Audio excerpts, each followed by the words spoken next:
Hello friends, welcome to my YouTube channel Sonam chemistry classes. Friends, आज से हम start करने जा रहे हैं बीएससी थर्ड सेमेस्टर केमिस्ट्री की क्लासेस। तो इससे पहले लेक्चर में मैंने आपको बीएससी थर्ड सेमेस्टर केमिस्ट्री के सिलेबस के बारे में बताया था और यूनिट वाइज इम्पोर्टेंट टॉपिक्स के बारे में बताया था। तो अगर आपने वो लेक्चर नहीं देखा है तो मैं उसका लिंक डिस्क्रिप्शन में ऐड कर दूँगी, आप वहाँ से जाकर वो वीडियो देख सकते हैं। तो आज हम स्टार्ट करने जा रहे हैं हमारी unit first, that is chemical kinetics.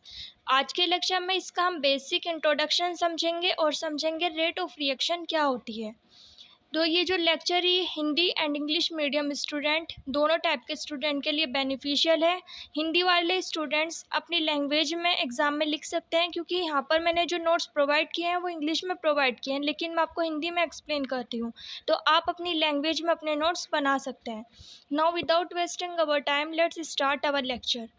तो रेट ऑफ रिएक्शन पर बात करने से पहले सबसे पहले हम ये जो हमारी यूनिट का नाम है केमिकल काइनेटिक्स, इसे थोड़ा सा समझने की कोशिश करते हैं। तो यहाँ पर हम देख रहे हैं केमिकल काइनेटिक्स दो वर्ड से मिलकर बना है। पहला है हमारा केमिकल, दूसरा है काइनेटिक्स। तो केमिकल का मतलब है यहाँ पर केमिकल रिएक्शंस है, यानी कि रासायनिक अभिक्रिया से, और काइनेटिक्स यानी कि स्पीड ऑफ रिएक्शन, यानी कि हिंदी में से हम बोलते हैं वेग या फिर चाल। तो केमिस्ट्री की वो ब्रांच जिसके अंदर हम किसी केमिकल रिएक्शन की रेट के बारे में यानी कि स्पीड के बारे में स्टडी करते हैं, उस ब्रांच को हम बोलते हैं chemical kinetics. I hope this is clear to you. तो केमिकल काइनेटिक्स में हम बात करेंगे रेट ऑफ रिएक्शन के बारे में या फिर स्पीड ऑफ रिएक्शन के बारे में। अब ये रेट ऑफ रिएक्शन क्या होती है, इसकी डेफिनेशन पर हम अभी बात करेंगे। तो रेट ऑफ रिएक्शन को हम वेलोसिटी ऑफ रिएक्शन भी बोल सकते हैं, स्पीड ऑफ रिएक्शन भी बोल सकते हैं, यानी कि डिफरेंट टर्म्स हैं लेकिन इनका मीनिंग एक ही है। यानी कि हम बात कर रहे हैं किसी केमिकल रिएक्शन को कंप्लीट होने में कितना टाइम लगेगा, या फिर जो हमारा रिएक्टेंट है वो प्रोडक्ट में कितनी स्पीड में कन्वर्ट होगा, कितने मॉलिक्यूल्स रिएक्टेंट के प्रोडक्ट में टाइम के साथ चेंज होगा, उन सभी को हम बोलते हैं रेट ऑफ रिएक्शन। तो यहाँ पर डेफिनेशन लिखी है, the rate of change of concentration of any species taking part in a chemical reaction with time is known as rate of reaction. It means कि कोई भी हमारी केमिकल रिएक्शन हो रही है तो उसमें हमारी दो स्पीसीज होंगी, एक होता है हमारा रिएक्टेंट और दूसरा होता है हमारा प्रोडक्ट। तो रिएक्टेंट की कुछ हमारी कंसंट्रेशन होगी, जब हम रिएक्शन स्टार्ट करेंगे तो प्रोडक्ट की कंसंट्रेशन उस वक्त क्या होगी, ज़ीरो होगी।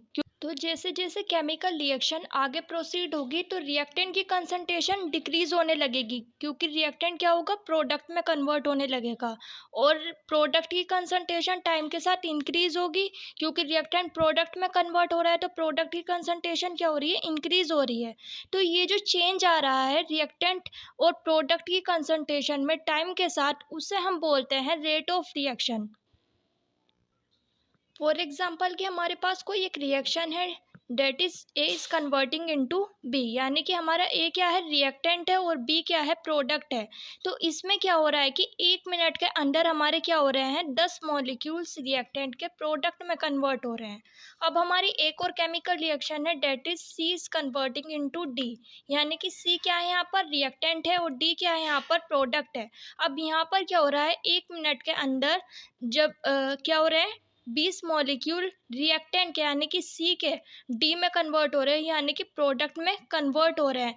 तो अब आप बताइए कि किसकी स्पीड ज़्यादा है। ऑब्वियस सी बात है, जो कम टाइम में हमारे ज़्यादा कंसंट्रेशन में चेंज आ रहा है उसकी स्पीड ज़्यादा है, यानी कि जो सी से डी वाली रिएक्शन है इसकी स्पीड ज़्यादा है, क्योंकि 1 मिनट में यहाँ पे 20 मॉलिक्यूल कन्वर्ट हो गए हैं, जबकि यहाँ पे 1 मिनट में सिर्फ 10 मॉलिक्यूल कन्वर्ट हुए हैं। तो आप समझ पा रहे होंगे कि रेट ऑफ रिएक्शन का मीनिंग क्या है। अब मैथमेटिकली हम इस बात को कैसे डिफाइन करेंगे, तो रेट जो होती है हमारी क्या होती है, change in concentration with respect to time होती है। तो यहाँ पर हम क्या लिखेंगे, ऊपर लिखेंगे चेंज इन कंसंट्रेशन, अगर हमें रिएक्टेंट की निकालनी है तो रिएक्टेंट की कंसंट्रेशन लिखेंगे, और नीचे क्या लिखेंगे, अगर प्रोडक्ट की कंसंट्रेशन में चेंज निकालना है तो प्रोडक्ट की कंसंट्रेशन यहाँ पर लेंगे, यानी कि उसका चेंज हम यहाँ पर लेंगे, और डिवाइडेड बाय हम क्या कर देंगे, टाइम, यानी कि क्या कितने टाइम के में हमारा रिएक्टेंट की कंसंट्रेशन और प्रोडक्ट की कंसंट्रेशन में चेंज आ रहा है, उसे हम क्या करेंगे, रेट से डिफाइन करेंगे। तो यहाँ पे हम चेंज के लिए मैथमेटिक्स में यूज़ करते हैं एक सिंबल डेट इज़ डेल्टा, और कंसंट्रेशन का हमने क्या ले लिया है, सी ले लिया है, डिवाइडेड बाय टाइम। टाइम में भी चेंज आएगा, क्योंकि अगर हमारा रिएक्टेंट में चेंज आ रहा है, यानी कि रिएक्टेंट या फिर प्रोडक्ट के कंसंट्रेशन में चेंज आ रहा है, तो किसके साथ आ रहा है, टाइम के रेस्पेक्ट में आ रहा है। फॉर एग्जाम्पल कि हमारा क्या है, जब रिएक्शन स्टार्ट हुई तब हमारी रिएक्टेंट की कंसंट्रेशन 0 थी, लेकिन रिएक्शन फॉर एग्जाम्पल कि हमने 10 मिनट बाद उस रिएक्शन को देखा, तो 10 मिनट बाद क्या हुआ है कि रिएक्टेंट के 50 मॉलिक्यूल क्या हो गए हैं, प्रोडक्ट में कन्वर्ट हो गए हैं। तो यहाँ पे क्या है, कितना चेंज आ रहा है, 50 मॉलिक्यूल का चेंज आ रहा है रिएक्टेंट के कंसंट्रेशन में, और टाइम कितना है, 1 से लेकर 10 मिनट, यानी कि जब रिएक्शन स्टार्ट हुई थी 0 मिनट से लेकर 10 मिनट के बीच में जो ये क्या आ रहा है, चेंज आ रहा है। I hope this is clear to you. तो हम रेट को मैथमेटिकली किससे डिफाइन करेंगे, change in concentration divided by time. इसकी यूनिट क्या होती है, इसकी यूनिट होती है mole per litre divided by second, क्योंकि कंसंट्रेशन की हमारी यूनिट क्या होती है, मोल पर लीटर होती है, और टाइम की यूनिट क्या होती है, हमारी सेकंड होती है। तो ओवरऑल रेट ऑफ रिएक्शन हमारी क्या हो जाएगी, मोल per litre divided by second. अगर हमारा गैसियस रिएक्टेंट है, तो गैसियस रिएक्टेंट में हम क्या लेंगे, कंसंट्रेशन की जगह यहाँ पे एटमॉस्फेयर का यूज़ करेंगे, डिवाइडेड बाय सेकंड। तो आप यहाँ से रेट ऑफ रिएक्शन की डेफिनेशन लिख सकते हैं, और अभी आपको इससे पहले मैंने केमिकल काइनेटिक्स की डेफिनेशन दिखाई थी, आप वो भी अपने नोट्स में इंक्लूड कर सकते हैं। जो हमारी रेट ऑफ रिएक्शन होती है वो हमारी दो टाइप की होती है, एक होती है हमारी एवरेज रेट और दूसरी होती है हमारी इंस्टेंटेनियस रेट। तो एवरेज रेट क्या होती है, जब हम क्या करते हैं, रेट निकालते हैं कब, किसी टाइम पीरियड के लिए, जैसे कि अगर हम क्या कर रहे हैं, change in concentration of reactant या फिर change in concentration of product निकाल रहे हैं गिवन टाइम पीरियड के लिए, यानी कि हमें बताना है कि कोई हमारी केमिकल रिएक्शन है, उसमें हमारा 10 मिनट से लेकर 20 मिनट के बीच में कितना रिएक्टेंट की कंसंट्रेशन में चेंज आया है, या फिर हम प्रोडक्ट के टर्म्स में बोलें तो प्रोडक्ट की कंसंट्रेशन में कितना चेंज आया है, तो उससे हम बोल देंगे एवरेज रेट। और अगर हमें बात करनी है कि एक पर्टिकुलर मोमेंट पे कितना चेंज आया है, जैसे कि हमें बताना है कि कोई हमारी केमिकल रिएक्शन हो रही है, और हमें बताना है कि 20वें सेकंड पे जब हमारी केमिकल स्टार्ट हुई और फिर 20th सेकंड आया वहाँ पर, तो उस 20वें सेकंड में कितना रिएक्टेंट का मॉलिक्यूल प्रोडक्ट में कन्वर्ट हो गया, या फिर फ्रैक्शन ऑफ मॉलिक्यूल भी कन्वर्ट हो सकता है, एक मॉलिक्यूल नहीं होगा तो फ्रैक्शन ऑफ मॉलिक्यूल तो होगा ही। तो कितना मॉलिक्यूल रिएक्टेंट का प्रोडक्ट में कन्वर्ट हुआ है, या फिर कह सकते हैं कितना प्रोडक्ट का मॉलिक्यूल उस 20वें सेकंड पे फॉर्म हुआ है, उसे हम बोल देंगे इंस्टेंटेनियस रेट, यानी कि इंस्टेंट मूवमेंट के लिए हम वहाँ पर क्या निकाल रहे हैं, रेट निकाल रहे हैं, स्पीड ऑफ रिएक्शन वहाँ पर निकाल रहे हैं। अब हम इस बात को एग्जाम्पल से समझते हैं। हमने अभी एवरेज रेट में बात की, तो एवरेज रेट क्या होगी, हम एक टाइम पीरियड के लिए change in concentration of reactant या फिर change in concentration of product निकालेंगे। तो जैसे कि अभी हमने एग्जांपल लिया था कि कोई हमारी केमिकल रिएक्शन हो रही है, उसमें हमारे 10 मिनट से लेकर 20 मिनट के बीच में क्या चेंज आ रहा है रिएक्टेंट में। तो हम कंसीडर कर लेते हैं कि 10 मिनट से लेके 20 मिनट के अंदर हमारे क्या हो गए हैं, 20 मॉलिक्यूल्स क्या हो गए हैं, फॉर्म हो गए हैं, किसके, प्रोडक्ट के फॉर्म हो गए। या फिर अगर हम रिएक्टेंट की बात करें तो हम क्या बोलेंगे कि 20 मॉलिक्यूल रिएक्टेंट के क्या हो गए हैं, डिकम्पोज हो चुके हैं। किस में डिकम्पोज होंगे, वो प्रोडक्ट में डिकम्पोज होंगे। अगर हमें इसकी एवरेज रेट निकालनी है तो हमें क्या करना होगा, सिंपली हमें क्या करना होगा, change in concentration divided by change in time. तो हम क्या लेंगे, फाइनल माइनस इनिशियल लेंगे। तो कंसंट्रेशन हमारी क्या होगी, 20 मॉलिक्यूल हमारे क्या हो रहे हैं, कन्वर्ट हो रहे हैं, तो चेंज तो हमारा ये आ जाएगा कंसंट्रेशन में। अब देखते हैं टाइम में क्या चेंज आ रहा है, टाइम में चेंज आ रहा है 10 से लेके 20 मिनट के बीच में हमें निकालना है, ये क्या है, हमारा टाइम इंटरवल है, टाइम पीरियड है। तो इसमें हम क्या लेंगे, फाइनल वाली लेंगे, यानी कि 20 माइनस 10, ये क्या हो गया, इनिशियल हमारा टाइम, ये क्या हो गया, फाइनल टाइम हो गया, ये क्या हो गया, इनिशियल टाइम हो गया इंटरवल का। तो ये हो जाएगा 20 माइनस 10 क्या हो जाएगा हमारा 10। तो यहाँ से क्या आ जाएगा हमारा, यानी कि 2 मॉलिक्यूल हमारे क्या हो रहे हैं, पर मिनट फॉर्म हो रहे हैं, यानी कि 2 मॉलिक्यूल क्या हो रहे हैं, पर मिनट फॉर्म हो रहे हैं। तो ये क्या हो जाएगी, हमारी एवरेज रेट हो जाएगी। अब इस एवरेज रेट जो होती है वो क्या कर रहे हैं, हम टाइम इंटरवल के लिए निकाल रहे हैं। तो ये यहाँ पर जो चेंज होगा वो क्या होगा, इंस्टेंटेनियस रेट के मुकाबले काफ़ी बड़ा होगा। तो इसके लिए जो हम मैथमेटिकल सिंबल यूज़ करेंगे चेंज को शो करने के लिए, वो क्या होगा, डेल्टा होगा। क्योंकि डेल्टा क्या करता है, डेल्टा लार्ज चेंज को दिखाता है, यानी कि थोड़ा सा जब हमारा ज़्यादा चेंज हो रहा होता है किसी स्पीसीज में, तो उसे हम क्या करते हैं, डेल्टा से डिफाइन करते हैं। लेकिन अगर हमारा चेंज बहुत ही माइन्यूट है, कि बहुत ही कम चेंज आ रहा है, फॉर एग्जांपल कि हमारा क्या हो रहा है, सिर्फ हमारा 0.5 मॉलिक्यूल रिएक्टेंट का प्रोडक्ट में कन्वर्ट हो रहा है, तो ये क्या है, हमारी बहुत ही कम कंसंट्रेशन है। तो इसके लिए हम क्या करते हैं, इसके लिए हम यूज़ करते हैं मैथमेटिकल सिंबल डी। तो ये हम इंस्टेंटेनियस रेट में शो करेंगे और ये हम किस में करेंगे, एवरेज रेट में शो करेंगे। तो एवरेज रेट का फॉर्मूला क्या हो जाएगा हमारा, तो यहाँ पर हमारा एवरेज रेट का फॉर्मूला लिखा है del C divided by del T. तो डेल क्या दिखा रहा है, हमारा लार्ज चेंज को दिखा रहा है, किसके कंपैरिजन में, इंस्टेंटेनियस रेट के कंपैरिजन में। तो डेल सी क्या है, यहाँ पर डेल सी है change in concentration of reactant और product in given time period. Del T क्या है हमारा, डेल टी है हमारा चेंज इन टाइम। तो टाइम हम कैसे लेंगे, पहले हम लिखेंगे फाइनल वाला और माइनस क्या लेंगे, इनिशियल वाला। इससे हमारी क्या आ जाएगी निकल के, इससे हमारी रेट निकल कर आ जाएगी, कौन सी रेट, एवरेज रेट। अब बात करते हैं इंस्टेंटेनियस रेट की। तो इंस्टेंटेनियस रेट हम एग्जांपल से समझते हैं। तो इंस्टेंटेनियस रेट, जैसे कि अभी मैंने आपको बताया कि इंस्टेंटेनियस रेट क्या होगी, कि हम किसी इंस्टेंट मूवमेंट के लिए निकाल रहे हैं। इंस्टेंट मूवमेंट यानी कि किसी पर्टिकुलर मूवमेंट, हमारे केमिकल रिएक्शन के किसी पर्टिकुलर मूवमेंट पर हमें बताना है change in concentration of reactant या फिर change in concentration of product.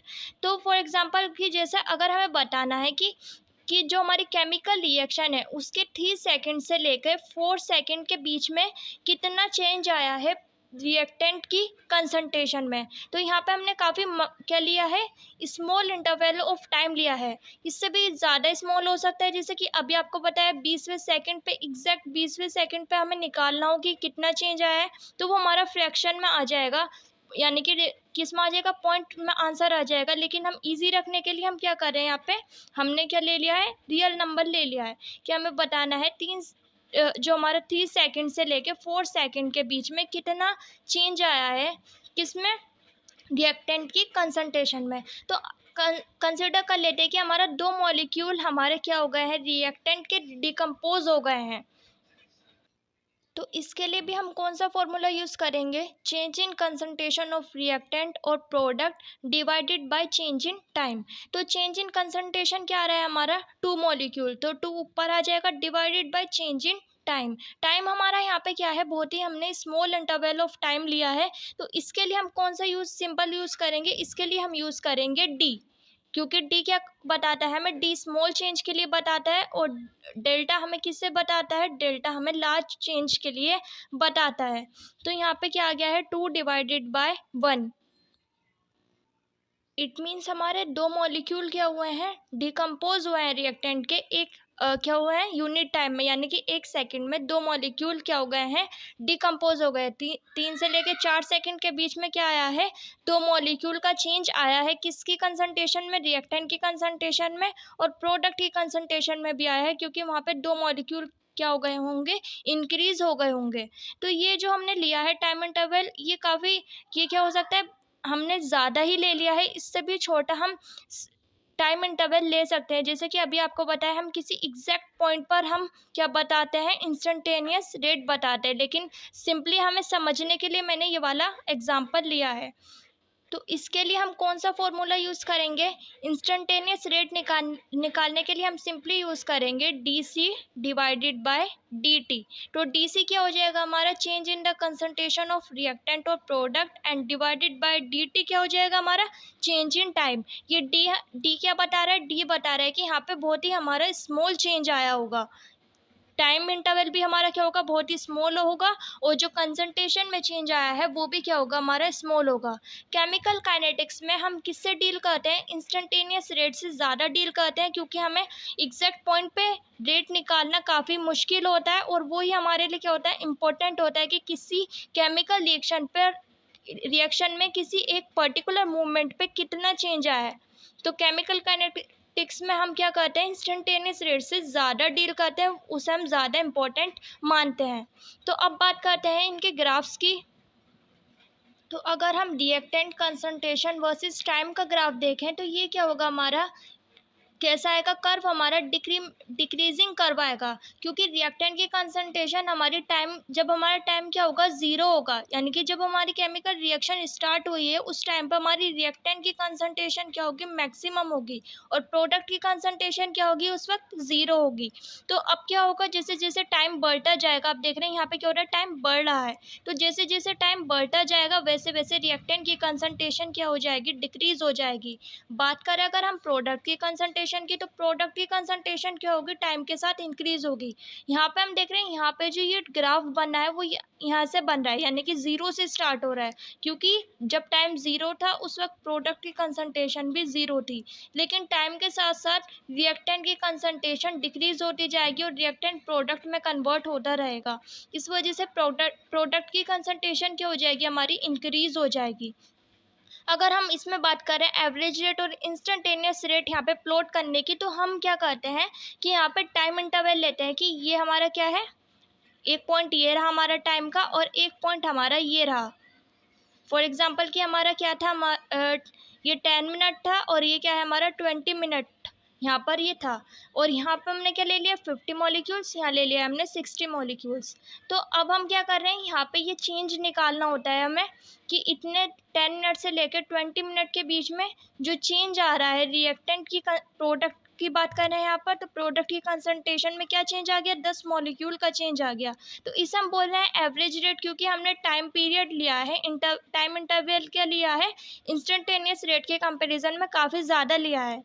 लेकिन हमें क्या करना हो, अगर हमें निकालना हो इंस्टेंटेनियस रेट के बारे में, तो इंस्टेंटेनियस रेट में हम क्या करते हैं, किसी ये जो कर्व जा रहा है इसे किसी पर्टिकुलर मोमेंट पर एक पॉइंट बनाएंगे हम, जैसे कि हाँ मान लिया हमने कोई पॉइंट, तो इस पॉइंट पे क्या हो सकता है, इस पॉइंट पे हो सकता है हमारा क्या आ जाए, 12 मिनट आ जाए, हो सकता है यहाँ पे क्या आ जाए, 12 मिनट आ जाए। तो हमें बताना है कि एग्जैक्ट 12 मिनट पे कितना प्रोडक्ट का मोलिक्यूल फॉर्म हुआ। तो इसके लिए हम क्या करते हैं, इसके लिए हम एक यहाँ पे टेंजेंट ड्रॉ करते हैं, और इससे हम क्या करते हैं, इसमें कंसंट्रेशन में चेंज पता करते हैं।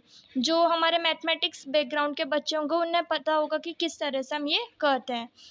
बायो बैकग्राउंड वाले बच्चों को सिर्फ इतना पता होना चाहिए कि ये जो चेंज हम निकाले हैं इंस्टेंटेनियस रेट, वो किससे निकालते हैं, टेंजेंट की हेल्प। टेंजेंट यानी कि ये जो कर्व जा रहा है इसमें कोई भी हम एक पॉइंट लेंगे, क्योंकि हमें क्या निकालना है कि इंस्टेंट मूवमेंट पे क्या निकालना है, चेंज निकालना है। उस मूवमेंट से एक सीधी टच करते हुए एक सीधी लाइन यहाँ पे ड्रॉ करेंगे जो इस कर्व को टच ना करे। यहाँ पे हो रही होगी, लेकिन क्या होता है कि ये जो टेंजेंट डालते हैं ये कर्व से बिल्कुल भी टच नहीं करते, तो एक सीधी लाइन इस पॉइंट से टच होती हुई जाती है। इससे हम क्या करते हैं, इससे हम वो स्मॉल चेंज निकालते हैं जिसे हम बोल रहे हैं इंस्टेंटेनियस रेट।